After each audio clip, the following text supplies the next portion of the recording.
Сәлем, біз Америкада тұратын қазақ отбасымыз. Менің жекеме қойылатын сұрақтардың бірі ол үйде жалдап тұрасыздар ма? Қазір балалардың бөлмесін дайындап жатырмын. Сондықтан осы жайында айта кетейін. Біз үйде жалдап тұрамыз.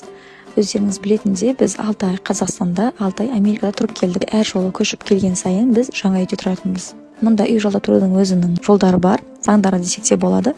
Сіз бір үйді тауып, оны ұнатқан күннің өзінде сіз ол үйді ала алмайсыз. Ол үшін үй берушінің рұқсаты керек. Ол сізді таңдайды, сіз төлей аласыз ба? Болған дейін мындай жағдайлар болды. Соның бәрін анықтап, одан кейін шешім қабылдайды. Үйді жалдау үшін сіз бірден 3 айлық ақыны төлейсіз. Бірінші айдың ақысы және соңғы айдың ақысы. Үшінші бөлігі ол депозит, кепілақы деп айтсақ болады. Егер үйде ешқандай зақым болмаса, ол толықтай қайтарылады. Бірақ егер үйдегі заттар бүлінсе, сол заттарды реттеу үшін сіздің депозитіңізден алынатын болады. Американың кейбір жалға берілетін үйлерінде шиқасыз беріледі, сондықтан тұрмысқа керек заттарды өзіңіз алу қажет боласыз. Үйді реттестіріп біттім.